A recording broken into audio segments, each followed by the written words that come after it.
Variation positive de la production de biens et services dans une économie sur une période donnée, la croissance correspond par conséquent à l'augmentation du produit intérieur brut, PIB, et peut être due soit à une augmentation de la quantité produite, soit à une augmentation des prix. Lorsqu'on parle de croissance, ça veut dire qu'on compare le produit intérieur brut, le PIB ou le PIB, entre deux périodes données. On prend une période A par rapport à une autre période, on calcule la différence. Si c'est positif, on parle de croissance. Si c'est négatif, on parle de décroissance, tout simplement.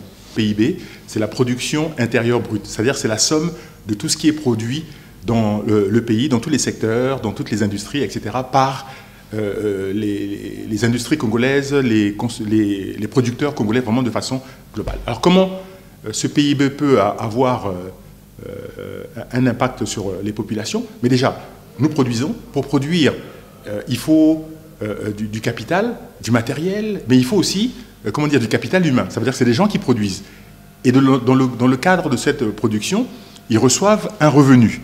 Et c'est ce revenu qu'ils vont aller dépenser dans les marchés et qui va donc ruisseler dans l'économie. Selon Jean-Claude Thiofou, expert financier, la croissance économique permet le développement car elle améliore le niveau de vie des individus qui peuvent mieux satisfaire leurs besoins. Pour que ce ruissellement soit le plus efficace possible et le plus intéressant pour les Congolais, il faut que les revenus qui sont distribués, lorsqu'ils sont consommés sur les marchés, soient consommés sur des produits également produits au Congo, de telle sorte que j'achète quelque chose au marché, ce produit a été produit par des Congolais, et donc du revenu est encore distribué à d'autres Congolais qui eux-mêmes vont revenir consommer des produits, si possible, congolais, de telle sorte que nous soyons dans un cercle vertueux où nous avons ce qu'on appelle donc une croissance endogène qui crée et qui enrichit donc les Congolais, au lieu donc que notre revenu sorte parce que nous achetons des produits faits en Chine, faits en France,